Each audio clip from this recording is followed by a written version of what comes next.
Gym of the Year. Guys, for Gym of the Year, we have 5 definite deserving candidates. Now, this is one of the ones that we threw out there to the fans with Fight Night picks over on YouTube, and there were so many different comments underneath this one. I mean, I can't even begin to start.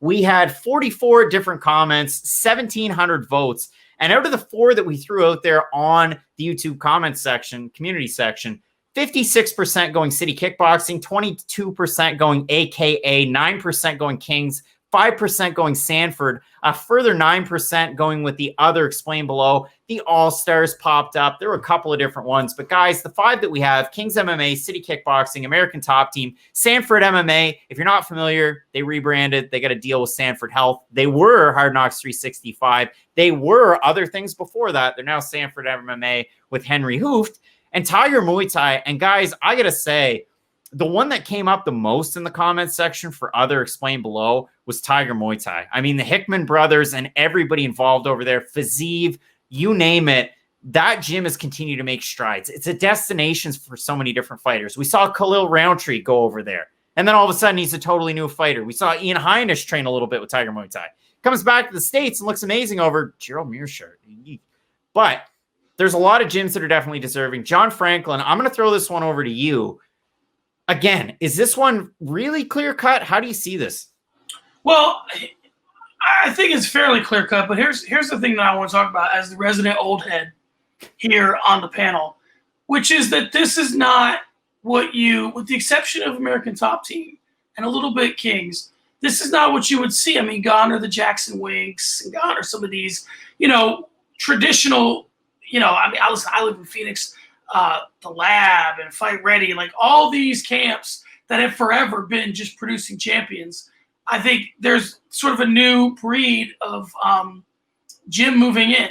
So yeah, I think with the amount of champions that City Kickboxing has, it seems like it's their sort of category to lose. But there's some depth. There's a little bit more depth maybe at some of these other gyms, so it makes it interesting. That's a very good point, too. And I mean, if you look at the roster at City Kickboxing, it's Volkanovski, it's Israel Adesanya, the biggest guy in the sport, Brad Riddell, good fighter, Shane Young, didn't win his last fight. And then you go down through the list and it gets a little Dan Hooker. Dan Hooker right up there at the top. Again, I was just trying to focus on some of the rest of the fighters. It gets a little sketchy. But again, Kings is there. You look at Giga Chikadze. You look at the year that Marvin Vettori had. We can go down through the list. I mean, Beneil Dariush, he could be up for some of these awards as well, and I've seen it on other shows. Matt, again, it's a tricky one. We didn't even include AKA in this top ranking. And what about Canada's TriStar? What happened to Firas and the team? We just haven't really seen them lately. What about SBG Ireland? Where are they in their conglomerate of gyms that also, kind of go worldwide?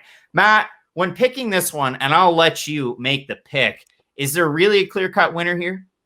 I think it is. And we just have to ask ourselves, okay, who are the big 3 of every gym mentioned right now? And when you go to Kings, Marvin Vettori had a great year, but he's a middleweight right now. And then you look at, well, who's City Kickboxing's best fighter? It's Israel Adesanya, the best middleweight in the world right now. Then you look at, okay, Kings MMA. Giga Chikadze is pretty good.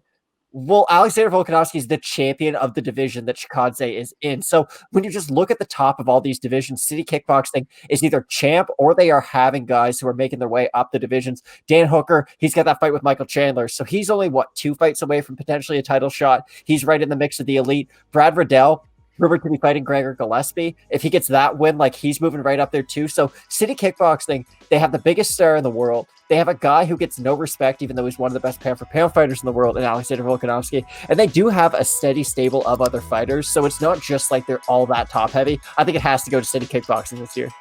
So let's give it to Eugene Behrman and the crew at City Kickboxing. That is your gym of the year. But guys, we're not done talking about gyms. Let's parlay this one into the trainer/coach of 2020.